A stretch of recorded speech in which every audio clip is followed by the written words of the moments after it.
customer service rep, Christine Hurst, is suing her ex-boyfriend, security guard Clinton Burton Jr., for assaulting her and destroying her cell phone. Clinton says Christine is a con artist. Order.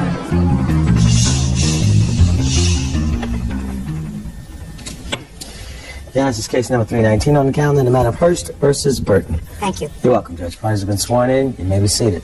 Miss Hurst, according to what I've read in your complaint, you and the defendant met a little over a year ago through a dating service. Yes. And you started to date, and then the relationship cooled off a bit.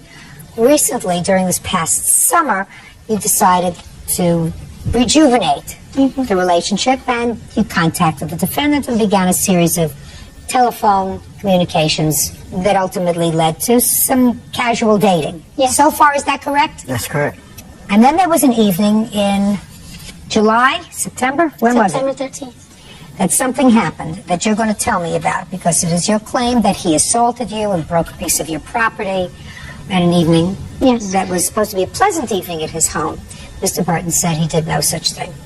So why don't you tell me how the evening started? September 13th, he was calling me. He was telling me, he called out throughout the day, saying, why don't you come on over, and I was hesitant. I said, okay. I waited later in the day, and then I told him, I said, you know what, okay, I'll come. How many times had you called her that day, sir? Your Honor, I only called her like one time, and she called me. I didn't call her. Okay, so you called him back and said what? About the fourth or fifth time he called, I finally said, okay, I'm going to go get some movies. I'm going to go get some, house wine. And then we had a nice dinner that day. What time did you get there? I would say about 5:30. And you drank wine? We both drank some wine, yes. Okay, go ahead. And then, just out of nowhere, at the end of the dinner, he came out with some kind of game plan saying, well, I did this and I did this through the relationship. What did he say? He put up all the financial, as far as dating, when a man is going to go ahead and take you out to eat and stuff, they go ahead and, they pay for the eating and all. So he was bringing all that up. And then when I started getting ready to say, well, I did this and I did that, he started covering my mouth, but in a joking manner, playing manner. And then it turned out to where he wanted to get some wine. Well, he didn't have any money, so he was gathering some receipts and the purchase that he had purchased a while back, whatever it was. And then he was asking for my bus pass. So then at that time, I told him no. I said, I don't want to, I'm not, you don't trust me. You don't trust me. That's what he's coming out saying. And I'm like, okay. I'm hoping that the conversation will end. Just out of nowhere, he comes out and he says, you got to go. Okay, so what happened? I left.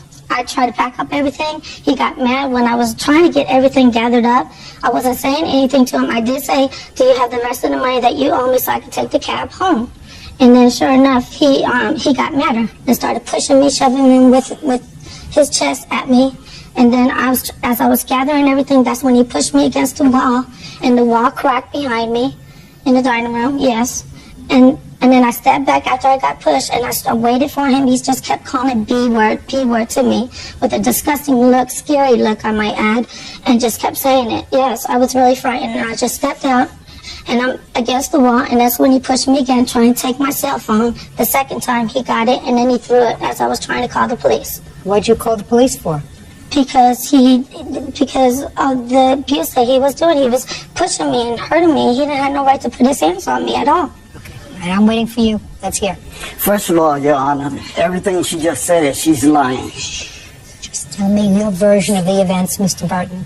Your Honor, she called me on a Saturday. She said she was preparing a roast and a dinner. And I said, won't you bring everything over to my house, and then I'll finish preparing it, and then, we can have dinner over my house. So she came over my house, and I finished preparing the meal, and then she asked me to pour her a glass of wine. I poured her a glass of wine. Then all of a sudden, she started acting funny because I think she takes sight meds or something, because you can't drink on sight meds. But anyway, Your Honor, she just started talking, ramming on the top of her head, just started acting crazy. Like what? I mean, she started talking. She didn't make no sense whatsoever. Like, you're a punk, you this, you ain't a man, you this and you that. And she kept talking loud. It was 9:30, 10 o'clock. And I told her, stop talking loud in my house because you're disturbing my neighbors. And she kept talking loud. And then I walked over to her and put my hand over her mouth. This is the physical abuse she was saying.